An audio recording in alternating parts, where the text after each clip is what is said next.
Welcome to day 10 of the Lisp series. So just like the previous video, in this video also we're going to do something random. We are going to look at performance optimization today. We're going to take a small toy 2D physics problem and try out different implementations and see how those things perform and see how much we can optimize in Common Lisp. So this is actually based on this Reddit post by user Hunquist 9 months ago, where the user has basically created a toy program, some kind of 2D physics where there are balls and you want to update the x and y position based on the velocity, and they have tried to compare performance of CL versus Go. I can put this. So this is the code. The Go, since I'm just showing you the Go version first. So there is a vector 2 structure essentially to represent the point x comma y, and then you represent the ball as a position and a velocity with basically two 2D vectors.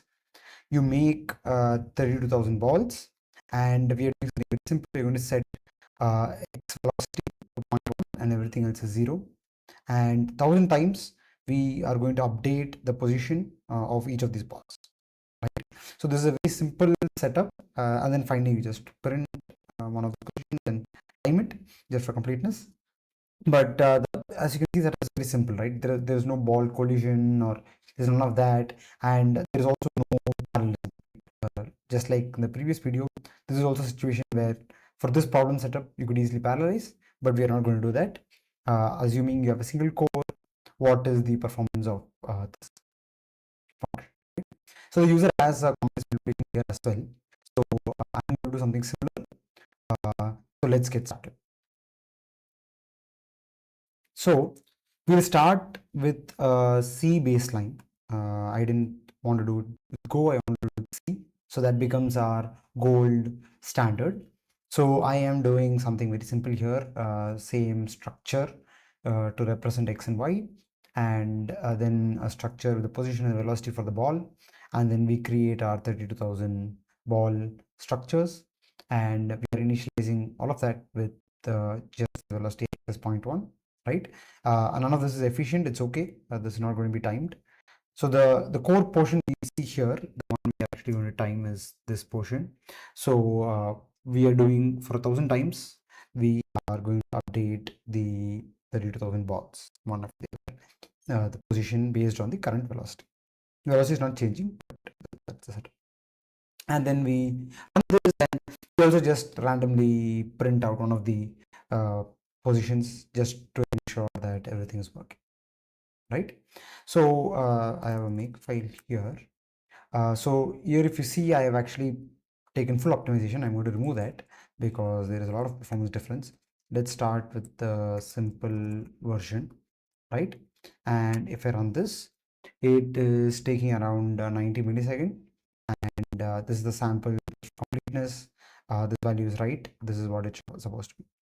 Now, this time here is only representative because it can really change a lot depending on things like if my machine has power connected to it and so on. This is a laptop. I have not really fixed the frequency of the machine.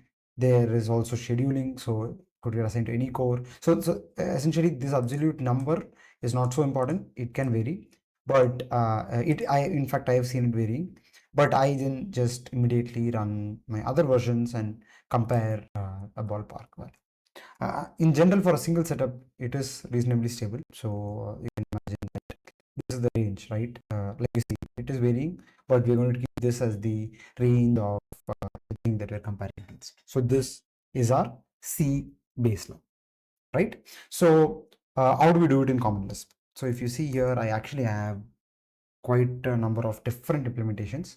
So I'll talk about what we do here. So the way I'm approaching this is I want to try out different obvious design decisions without any optimizations, check the performance, and then also include some optimizations, and then try to really match the C's version. So this is more of I won't show you all the, I'll show you the code. I won't show you all the intermediate results, but that's what I did. So if you see my commit history, you can see me adding one script and optimizing one at a time. But I'm going to only run the final versions and show you. We'll do it in two layers. So first, we'll talk about the different high-level design choices, and then we'll go into the individual optimizations. So the very first thing you can do, the very first implementation that you can do. So this also has optimization, this particular version of the code, but I'm going to just focus on the core things, right? So the very first thing you can do is go with the struct, simple, the exact same thing we did with in the C version. We're going to use common Lisp structures, and this is exactly the same what you saw there. It's exactly analogous to that. So there's a vector2 structure we're going to create with two fields x and y, with both type as single float and initial values, right? And then we create the actual ball structure, position and velocity. And here, just to make initialization easier, we are going to just basically make vector with and set that x to 0.1, right? So this is the syntax for structures. And once we have this, again, focus on the core things, not on the optimizations. So what we're doing here is we're going to update, we have a function to update the structure. And so here you see the core thing to observe here. We have the ball as a structure, and we automatically get these methods to access and to basically getf and setf the fields. So ball, the name of the structure is ball, so ball hyphen position, that's the name of the field. So that is the method that gives us the place of that particular field. And we do that again because that's actually going to be a vector2. We're going to do vector2 hyphen x to get that place of that particular ball's uh, position, right? And because common Lisp structures accessors are setfable, right? So basically, if you just have this, so if you look at this here, so if you just have this portion, uh, you get the value of the velocity of this particular ball and the x velocity, right? So this gives us the value, but the very same syntax can be used with functions like setf and increment field to be able to do it, right? So basically you basically increment this place, so you can use the same to get and also to set. So we are here, what we're doing is we're incrementing the x position by the value of the x velocity. And the next line is the same thing, but for y, right? So this is the core update function for the update ball. And then we also have here the the same thing, a loop to update all the balls. So now here, if you see the balls is actually array, it's a 1D array of 32,000 items. So we will call update balls here with that array of balls, and the size is just to make it easy. So the we are just repeating I times the for every element of that array. We are going to take the ball and going to update the ball, right? So now here, if you normally just imagine that we've used aref here. This is a normal array reference. I'll come back to what we're doing exactly here. This is an optimal. So I hope this makes sense. So this is the simplest version that you can have, right? Now let us actually run it. So if you see the make file, I'm basically running all the variants in one shot. For now, we don't have to do that. So we can go to this file and let us just comment out the other.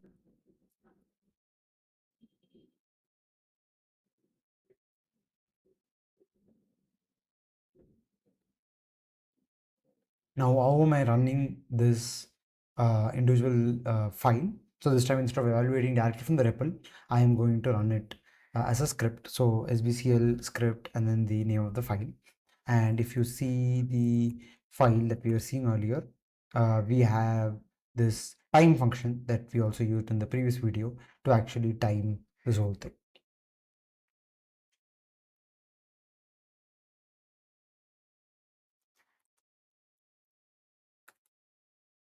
So if you see this, so what you see here is This is taking the C version, takes 71 millisecond, and the structure 0 version here, this is the version we just saw. So this code is taking 78 milliseconds, which is actually pretty good. So now obviously this is the code with all the optimizations, so I'll go into that. Without the optimizations, it's actually not this fast. So basically, right now it looks like the common Lisp, the first, like the most naive thing you think about, the common Lisp version with optimizations is actually matching C's version, right? So that's great. Like we're done, right? What do you want to do here? But no, that's not true. That's not true because we see that we have really not optimized the C version. So if I add the optimizer flag here and run it now, you will see the difference. So this is the C version with the optimized flag. It has gone down from our 78 seconds to 24 milliseconds. So 78 milliseconds to 24 milliseconds. And while this is obviously at that 78 milliseconds. So we are not really at parity. I mean, if you take these numbers, we are like 2 to 3 times slower with common Lisp. Now that's okay, that is fine, because anyway this is a toy problem. But since we are here, why don't we look at the other ways we can actually organize the code, right? The structure. So I have like 3 families here. So I have basically a few other structure versions, and I have a few array versions, and I have one clause version, right? So let's look at them in order, right? So the first thing you might think of is essentially that maybe having these multiple nested structures is not efficient, and instead we might store these fields directly in one top level structure, right?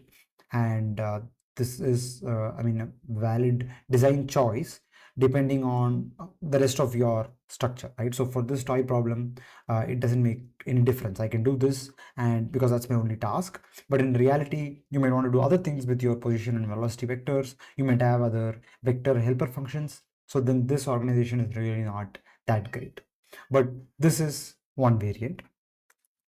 The next variant I have done here is basically store all the items that we had as a single array inside the ball structure, right? So instead of having 4 different items, we're going to have a single array, and then we are going to access those array items in this update function. So if you see here, we are taking the 0th element, which is going to be the position x, and then the first element will be position y, and the second element will be position the velocity of x, and so on, right? I mean, the idea of doing this is maybe there is some kind of cache advantage because the array elements are going to be packed contiguously. So when you load the first of the when you load the array, you're going to load all four. All four are going to be in cache with no extra metadata, right? So that's the thought process behind doing something like this. Basically, trying to reduce the overhead in the way the items are stored. Okay, and then we have one more version where I have, instead of using an array, it looks the same here because I've not set the type. We're using the same items single entry, but this time it is a list, a linked list, right? The default Lisp structure, and that is going to have like nth. You have to use nth. You can't use aref or svref. So you're saying the 0th element, first element, second element, and so on. In general, for longer lists, arrays are obviously more efficient for random access. But here we anyway have a short list, and maybe my thought was maybe Lisp is more efficient with the conn cells, right? So that's the thinking behind this approach. I'm going to show you all the approaches before going to show you the performance. We have then a few different array implementation, again based on the same intuition that maybe you can just store completely remove the overhead of the structure, data structure. So basically completely cut that out.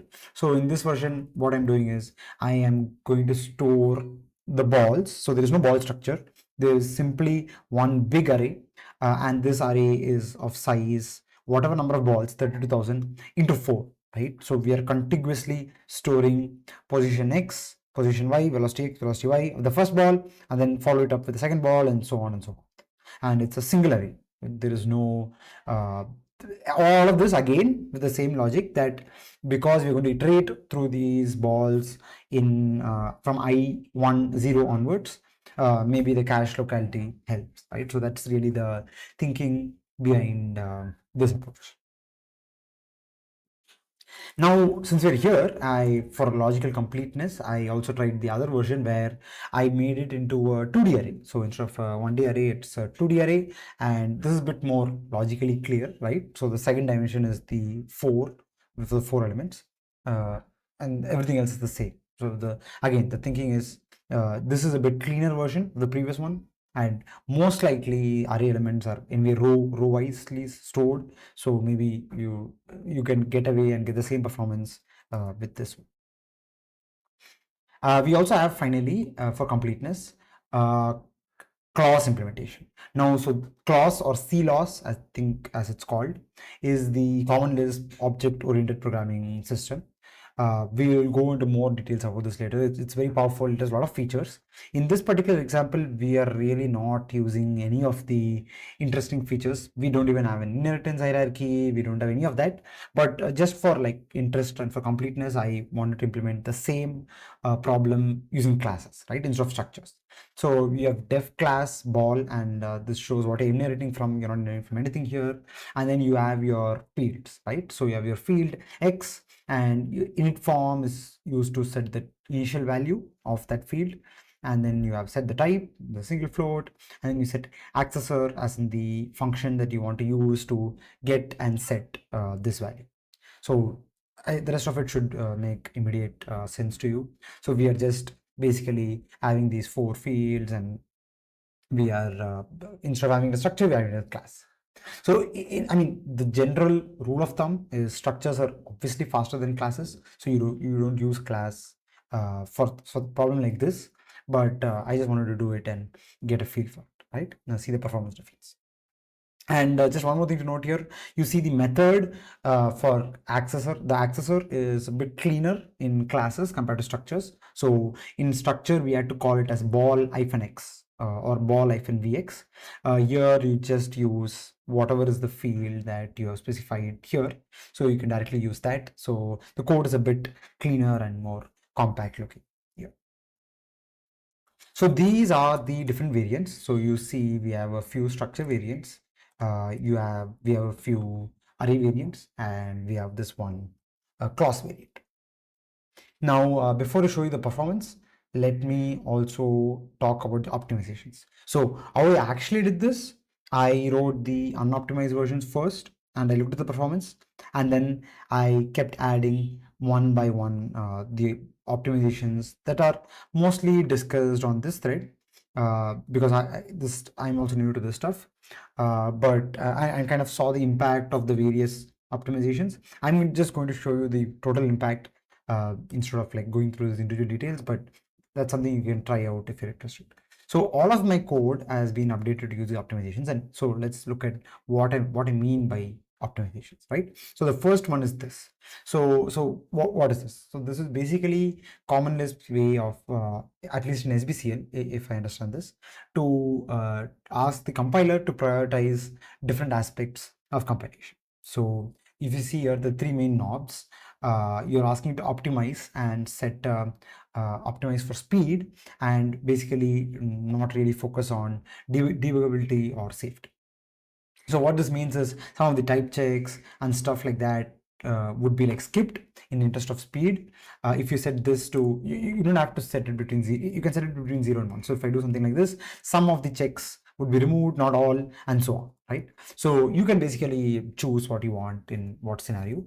You can also run this command. It doesn't have to be a top level declaration. It can also be within a function. So you can just say inside this function, you can declare that I want this level of safety or speed for this function. So this is a great common Lisp feature, and this did do a lot of difference. So we can see that in a moment.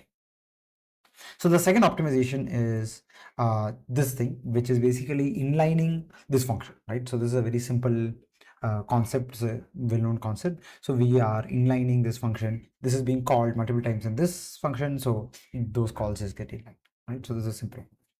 The third one is basically the use of if you see here, you see these SVRefs, right? So earlier when we talked about arrays, we used aref, which is array reference. So that's the normal version. But there is also a concept known as simple vector. So let's make this very clear, right? An array is a generic array, which is could be any dimension, any of that. Vector is one-dimensional array, correct? And in a vector also there are extra conditions that you can set to make a simple vector, right? And a simple vector specifically doesn't actually have a type. It's the generic type. So if you see here, I have skipped out the type definition. Earlier I had the type definition as single float. I have removed that. There is also something about whether the vector is a new vector or it's pointing to an existing one based on using these displaced and displaced index offset and so on, right? So I don't know the exact details, but if you just create an array like this, that is good enough for it to become simple vector. So you can see this in action if you just, like, let's say, create an array. So if I make array of 10 elements and if I set element type as single float, right? Now this makes this array, that's fine. But what we want to do here is we want to check if this is a vector, right? So you see that this is a vector, that's good. Now if I convert this into a 2D list, right? So it's a 2D array. You can see that this is no longer a vector. But what I wanted to show you was, let's go back to the 10 and let's convert this into a simple vector p, right? So this, if you see, it's nil, it is not a simple vector, so you can't really use SVF. But if I remove this type, you will see that this has now become a simple vector, right? So that's what we have done here. And once you have a simple vector, you can use SVRef, and in theory it is supposed to be faster than just aref. Okay, so these are the three optimizations. So now I will just run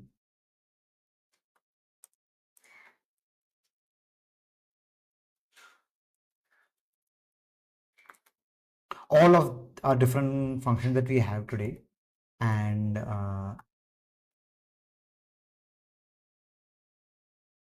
okay, there's a lot of output here, but let's focus on and start out with this.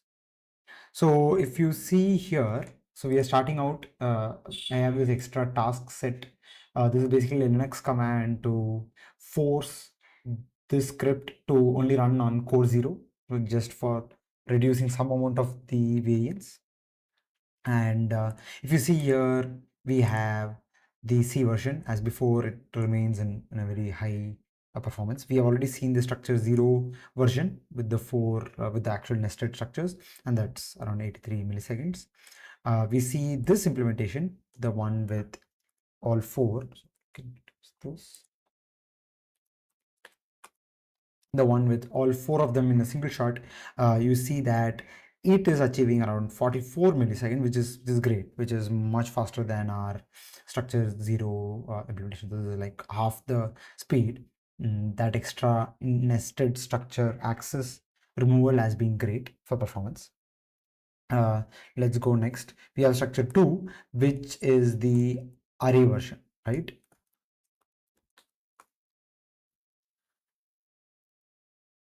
And you see that this is actually quite slow. So my initial intuition of congruent elements being accessible, and actually, and this is still with the SVRef, right? So this is even the fastest version of the vector, and even this is actually quite slow compared to just the structures. So that is a bit non-intuitive to me. I don't really know how Common Lisp manages memory for the structures. So this is something that I look into, and maybe we'll talk about this in a future video.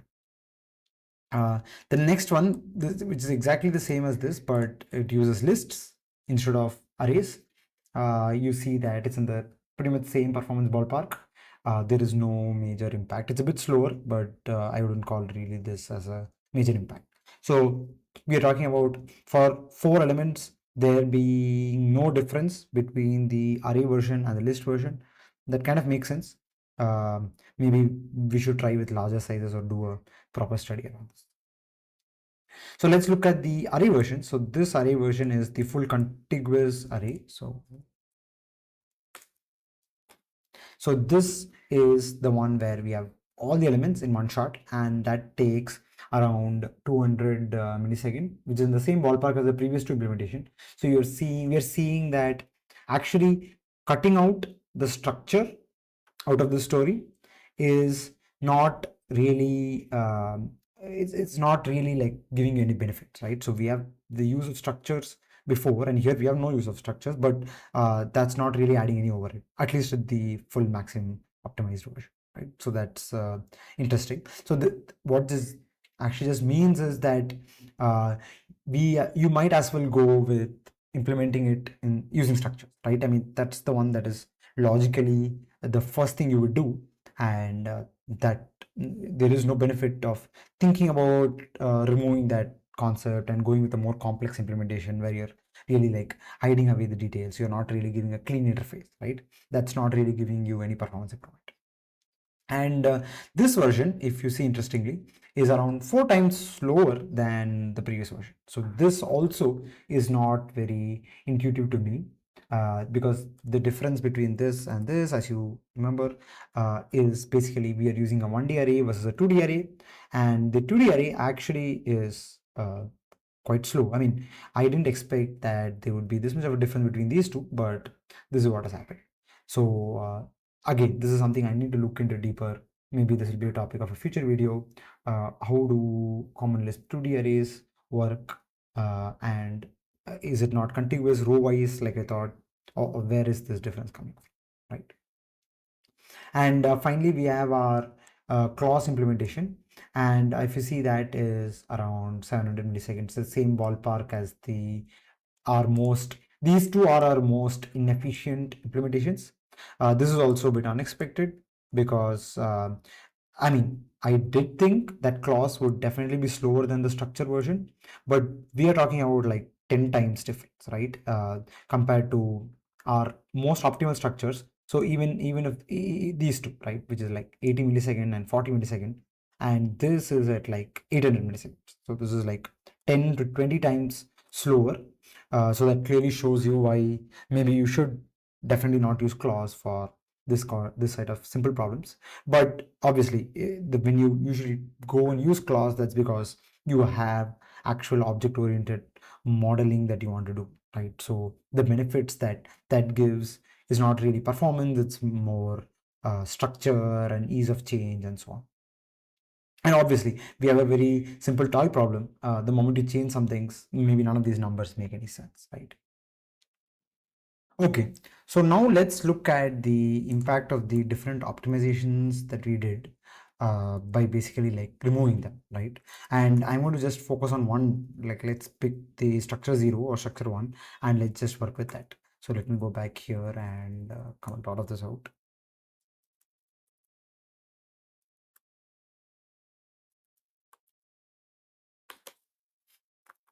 Okay, and let's run this again just to ensure we're on the same page. Okay, so we have this and we have this, really. So let's see how much this number is impacted by removing these optimizations that we have had, right? So the first one, which is this, so basically we can basically just comment this out so that it goes with the default, or you can change things. We can try that also. Let's see. So you see this has not had much of an impact. We see, let's run this again. For this situation, it actually looks like there is no impact from just this optimization, which is interesting. Now let's also remove our inlining.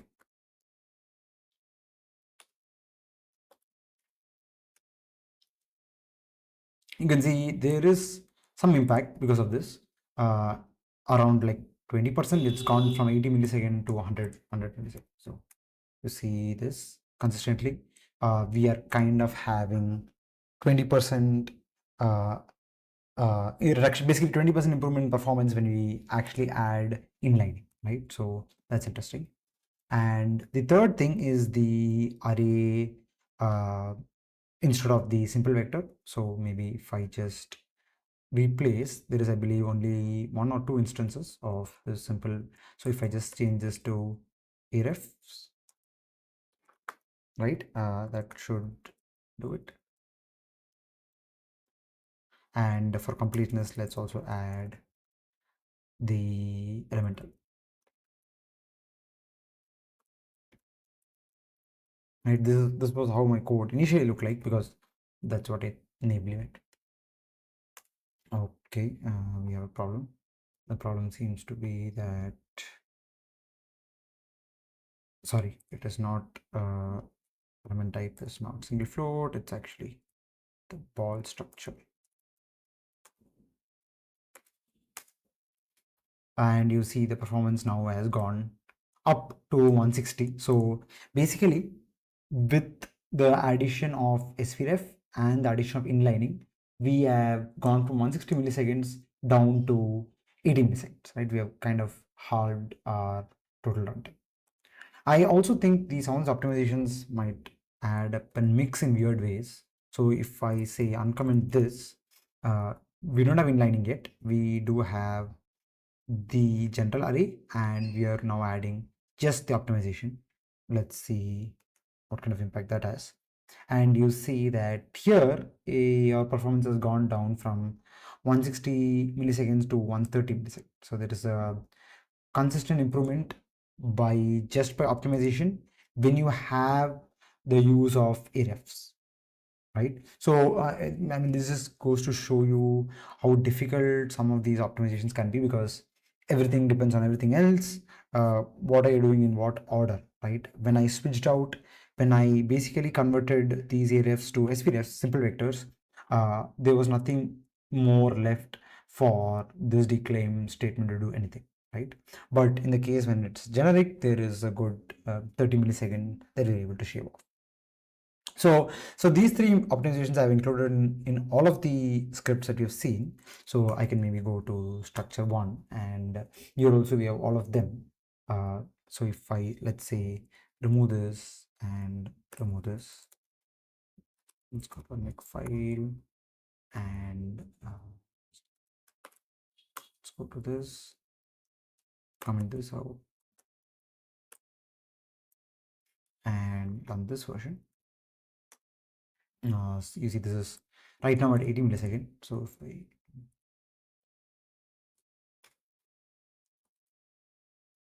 so this is basically without inlining. So let's say, let's add inlining here, and let's try this. And you see that we've gone from our 85 to 45. So inlining has like pretty much halved the runtime. And I guess now that this statement is not going to have any effect. Yeah. So we see that because of everything, all the other optimizations kicking in, this one actually didn't really help in this scenario. Interesting. Anyhow, so this is what I wanted to show you in this video. There is a lot more you can do from here. So for example, we have not really done any kind of parallelization. So a very simple thing might be to try out parallel versions and see how much you can speed up that way.